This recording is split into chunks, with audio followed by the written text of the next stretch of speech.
본문을 찬찬히 보시면 사도 바울은 지금 성찬 의식에 대해 이야기를 하고 있다는 것을 쉽게 알 수 있습니다. 여러분, 우상 숭배하는 것과 성찬 의식이 도대체 무슨 관계가 있길래 바울은 이런 말을 하고 있는 것일까요? 우리가 우선 본문을 하나씩 살펴보았으면 좋겠는데요. 우선 16절에 바울은 이렇게 말을 합니다. 축복의 잔은 그리스도의 피에 참여하는 것이며 떡은 그리스도의 몸에 참여하는 것이다. 주께서 잡히시기 전날 밤 제정하신 성찬 예식의 의미를 간결히 설명하고 있는 것이지요. 우리가 떡을 먹고 포도주를 마실 때 그것은 희생양이 되신 그리스도의 몸과 피를 먹고 마시는 것이고, 이것은 주께서 베푸신 희생의식에 참여하는 것이라는 뜻입니다. 이어서 17절에서 바울이 이렇게 말합니다. 떡이 하나요 많은 우리가 한 몸이니 이는 우리가 다 한 떡에 참여함이라. 여러분, 떡은 주님의 몸을 상징하는 것입니다. 그분의 몸을 우리가 먹는다는 것은 굉장히 중요한 의미를 갖는데요, 그것은 우리 개개인들이 그리스도의 몸에 참여함으로 서로 다른 사람들이 아니라 그리스도 안에서 하나의 몸을 이룬다는 의미입니다. 그리스도 안에서 하나가 된 공동체, 그것이 바로 교회라는 것입니다. 18절을 볼까요? 바울은 이스라엘 사람들을 한번 생각해 보라고 말합니다. 유대인들을 말하는 것이지요. 당시 유대인들은 여전히 예루살렘 성전에 모여 제물을 바치고 제사를 드렸죠. 바울은 이렇게 말합니다. 보아라, 제물을 먹는 그 자들이 바로 제단에 참여하는 자들이 아니냐. 여기서 강조점은 먹는다라는 동사에 있습니다. 다시 말하자면 바울은 봐라 고린도인들아, 제단에 참여하여 제사를 드리는 사람이 누구냐? 바로 제물을 먹는 그 자들이 제사를 드리는 사람이다.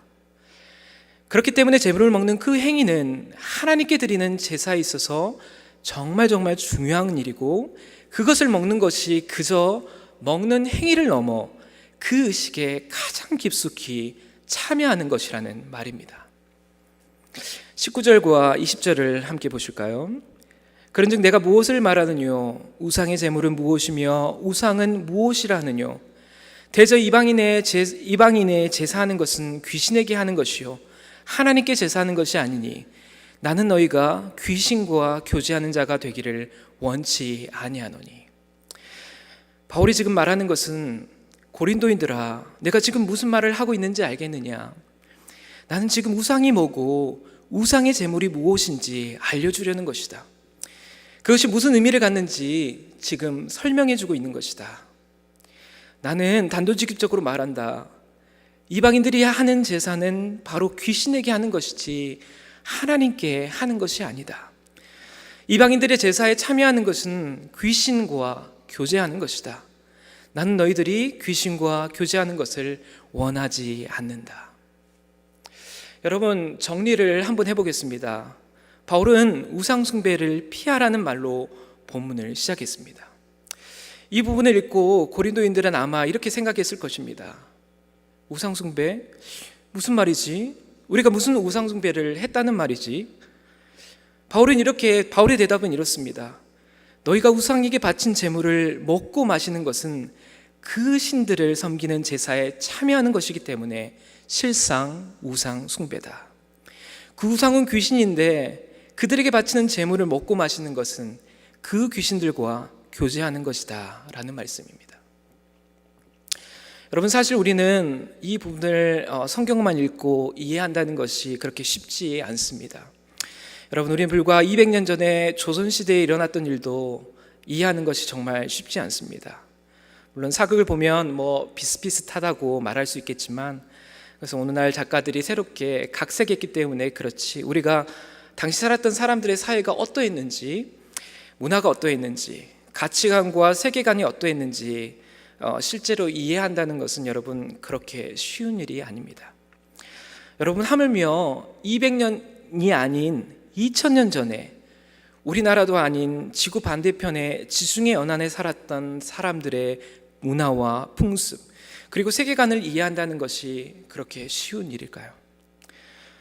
그들은 우리와 철저히 다른 사회를 살았고 철저히 다른 환경에서 다른 가치관을 추구하며 살던 사람들이었습니다. 그래서 우리는 비록 모두 알 수는 없지만 당시 역사적 배경이 어떠했는지 살펴보는 것이 정말 중요합니다.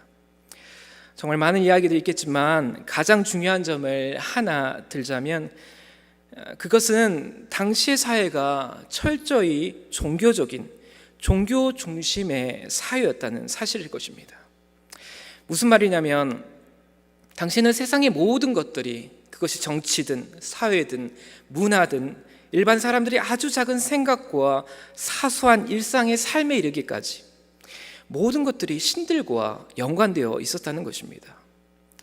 여호와만 섬기는 이스라엘과 달리 이방인들은 수많은 신들이 있다고 믿었고 곳곳에 신전들을 세워 이 신들의 노여움을 달래고 자신들에게 복을 주도록 제사를 드렸다는 말입니다. 오늘날로 말하자면 벌링턴에도 신전이 있었고 옥빌에도 신전이 있었고 저기 토론토에는 아주 큰 신전들이 있었고 또 각 도시들마다 작은 신전들이 곳곳에 있어서 그 신들을 섬기는 것이 그들이 아주 일상적인 삶이었다는 것입니다. 다시 말해 사람들은 그들이 섬기던 신들을 빼고는 그 어떤 것도 생각할 수 없는 사회였다는 말입니다. 오늘날은 종교가 정치와 구분되어 있고 사회의 많은 부분들이 종교성에서 탈피하고 있지 않습니까? 오늘날 많은 사람들이 신의 존재조차 부정하고 있죠.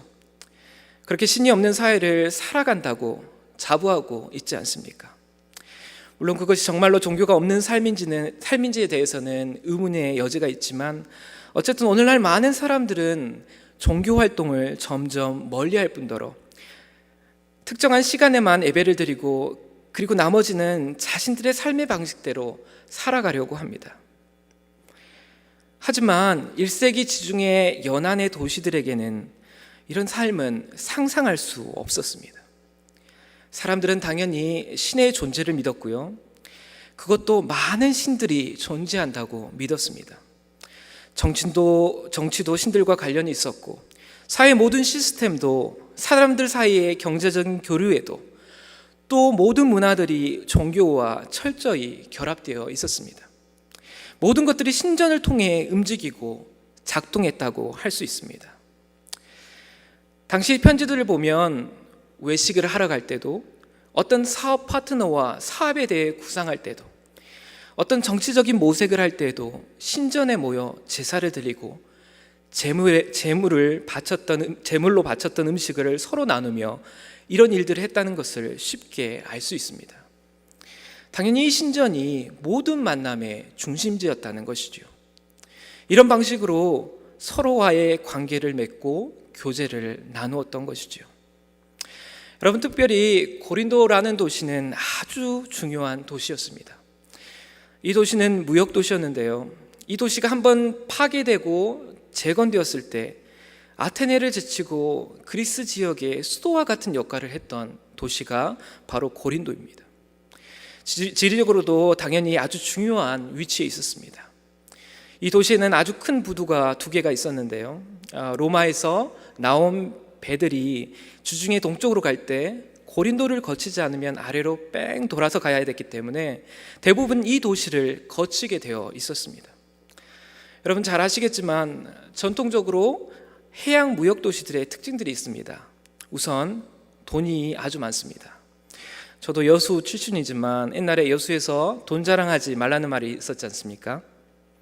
배들이 오가면서 통행료도 내고 많은 금전적인 거래들이 이루어지는 곳입니다. 관광업도 성행했지요. 동시에 정말 다양한 문화들이 집결하는 곳이기도 합니다. 맞습니다. 고린도시는 정말 다양한 문화들이 공존하는 곳이었습니다. 보통 이렇게 문화가 다양한 곳은 자유롭고 관용적이며 포용적인 문화를 가지게 되어 있습니다. 반면 이러한 자유로움들이 음란과 향락의 문화를 생산해냈습니다. 고린도에 있는 신전들에는 말로 설명할 수 없는 음란과 타락이 있었습니다. 제가 신전들에 새겨진 벽화들과 발견된 다양한 유적들을 볼 기회가 있었는데요. 여러분 그 무엇을 상상하시든 그 이상이라고 말할 수 있습니다. 정말 입에 담기도 힘들 정도로 노골적인 음란들이 묘사되어 있습니다. 그렇기 때문에 여러분, 그들이 신전에서 제사 드린다고 했을 때 우리가 흔히 생각하는 경건한 모습의 제사를 생각하면 여러분, 그것은 큰 오산입니다. 그들이 섬기는 신들 그 자체가 음란한 신들이었기 때문에 제사를 드릴 때에도 그 음행한 신들의 욕구를 충족시켜야 한다는 생각이 있었습니다. 당연히 온갖 음란한 행위들이 제사 의식의 핵심 중에 핵심이 되었습니다. 여러분, 생각해 보십시오. 당시가 종교가 전부인 사회였는데 그들이 믿는 신들이 풍요를 사랑하고 음란을 추구하는 신이었다면 그것을 믿는 사람들은 어떠했겠습니까? 여러분, 이제 오늘 본문의 말씀을, 그리고 이 말을 하는 바울의 마음을 조금이나마 이해할 수 있을 텐데요. 지금 바울이 말하는 우상 숭배와 그들의 제사 모임에 참여하지 말라는 권면은 그냥 단순히 이방 신들을 섬기지 말라는 말이 아니라는 것입니다. 그들의 가치관, 즉 온갖 음란하고 세속적이고 향락적이며 반기독교적인 가치관과 풍습이 가득한 모임에 결코 참여하지 말라는 것입니다. 그 의식에 참여해서 그 신들에게 바쳐진 제물을 먹고 마시는 행위, 그 자체가 엄청난 죄악이라는 것을 경고하고 있는 것입니다. 여러분, 고대 세계에서 먹는다는 의미는 우리가 지금 생각하는 것보다 훨씬 중요한 의미를 지니고 있었습니다. 오늘날의 사람들, 특별히 서구인들의 생각에는 모든 자원과 물질들이 무한하다는 생각을 가지고 있었습니다. 하지만 고대의 지중해 연안의 사람들은 모든 자원과 물질은 유한하고 제한되어 있다는 세계관을 가지고 있었습니다. 이 세상에 있는 모든 물질들이 한정되어 있는데 그것을 사람들이 서로 나누어 살아간다는 생각을 가지고 있었다는 것입니다. 무언가를 먹는다는 행위도 마찬가지입니다. 음식은 무한하지 않습니다. 유한합니다. 제한되어 있습니다. 그 제한된 음식을 서로 나눈다는 것은 그들이 그 제한된 음식이라는 매개체를 통해서 일종의 제한된 그룹을 형성하게 된다는 생각을 가지고 있었습니다. 누군가를 초청해서 함께 먹고 마시는 행위는 그 사람을 우리의 공동체로 불러들여 제한된 음식을 서로 나눔으로써 하나의 배타적인 그룹을 형성한다는 의미를 갖는다는 것이죠. 이것이 오늘 본문이 말하는 참여한다, 즉 코이노니아라는 단어의 의미입니다. 아무나 모임에 참여할 수 없습니다. 동일한 신을 섬기고 동일한 이해관계와 관심사와 가치관을 가진 사람들만 이 제한된 음식을 먹고 그 공동체에 참여할 수 있었습니다. 우리 기독교의 성찬 의식도 사실 마찬가지입니다.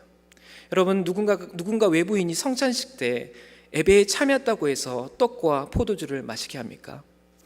아닙니다.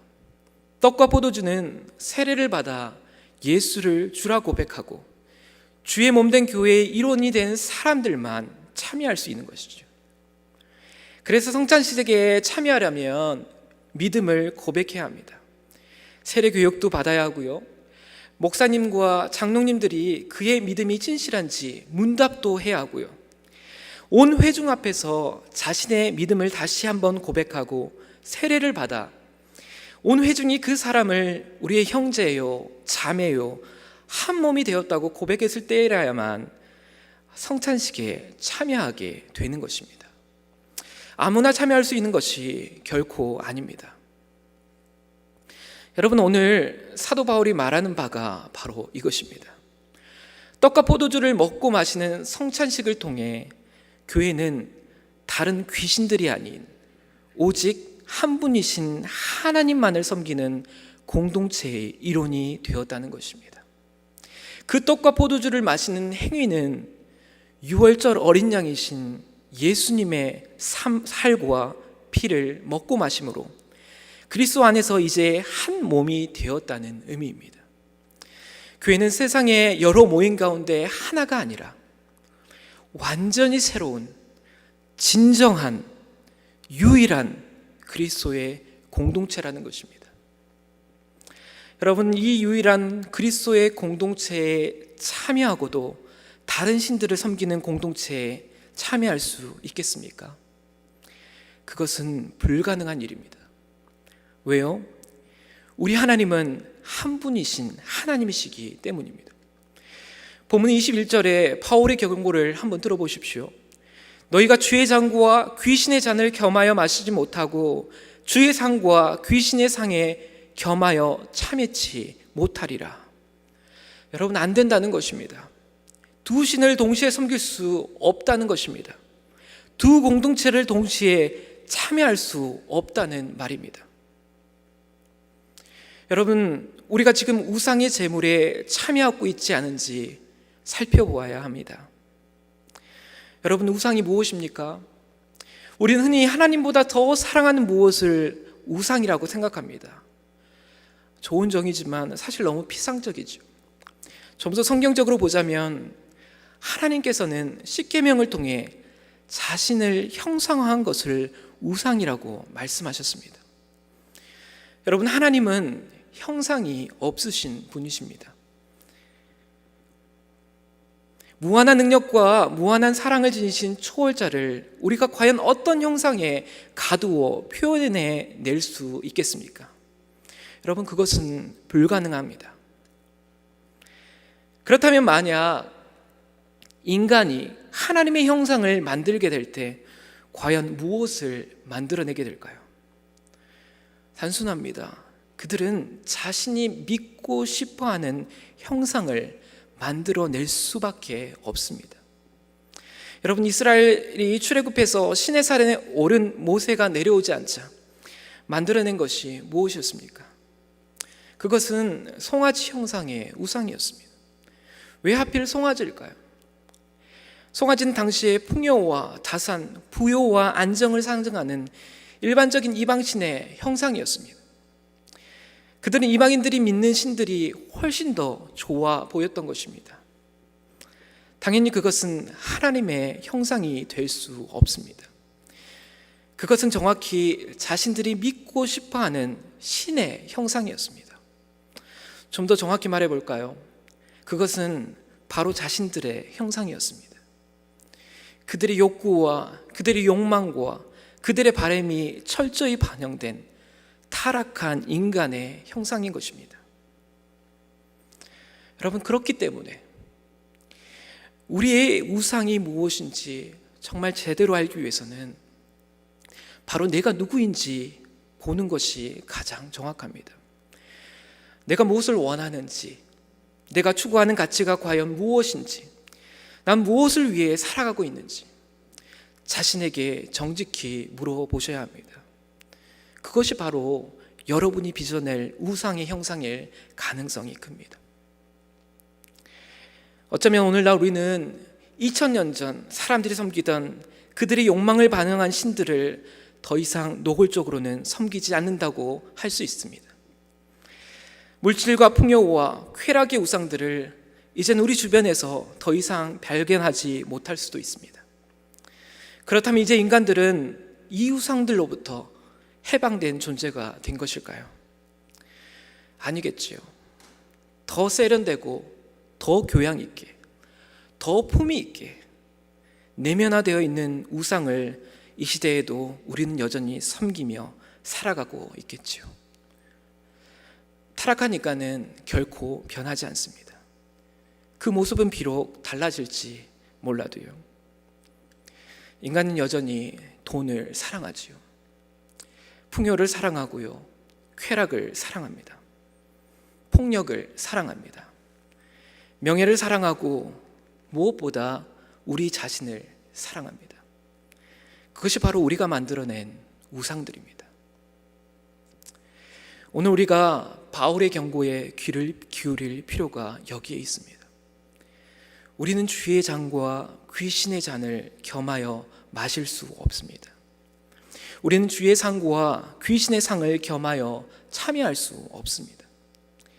우리가 세상의 가치관이 철저히 반영된 사람들과 함께 할수록 우리는 자신도 모르게 그들의 가치관에 노출되고 그들이 추구하는 가치에 우리의 눈과 귀를 열 수밖에 없기 때문입니다. 한 걸음 더 나아가 우리는 우리 교회 공동체가 진정한 하나님 나라의 공동체가 되도록 노력하고 땀 흘려야 합니다. 이 세상의 중심은 교회입니다. 다른 여러 공동체 가운데 또 다른 그 무엇, 또 다른 하나가 아니라 유일한 참 하나님의 공동체는 교회뿐입니다. 참 하나님의 형상이신 그리스도께서 피로 값주고 사신 교회만이 우리가 참여해야 할 코이노니아를 이루어야 할 진정한 공동체입니다. 우리가 함께 모여 먹고 마시면서 우리의 나그네 인생의 애환을 나누며 서로를 위로하는 곳이 바로 교회입니다. 천국의 소망을 품고 함께 기도하며 세상으로 다시 나아갈 용기를 얻는 곳이 바로 교회입니다. 이런 공동체를 만드는 것이 바로 우리 모두의 사명입니다. 지나치게 이상적인 소리만 한다고 생각하실지도 모르겠습니다. 물론 실망할 수도 있겠죠. 좌절할 수도 있겠죠. 때론 교회에서 더 큰 상처도 받고 때론 깊은 회의를 느낄 수도 있겠죠. 그렇다고 주께서 우리에게 주신 소망과 기대를 우리가 어떻게 저버릴 수 있겠습니까? 주께서 주신 공동체에 대한 꿈을 어떻게 내려놓을 수 있겠습니까? 말씀을 마무리하겠습니다. 우리는 그리스도의 몸과 피를 먹고 마시는 한 형제와 자매요, 한 형제요, 자매요, 한 가족입니다. 그것은 우상을 섬기고 그 부산물을 먹고 마시는 세상의 모임들과 근본적으로 다른 새 언약의 공동체입니다. 이 공동체에 희망을 두고 소망을 품는 것은 우리의 선택이 아닌 주께서 우리에게 주신 사명이자 축복입니다. 오늘도 이 부르심에 반응하고 순종하는 여러분들이 되시기를 주님의 이름으로 소망합니다. 기도하겠습니다.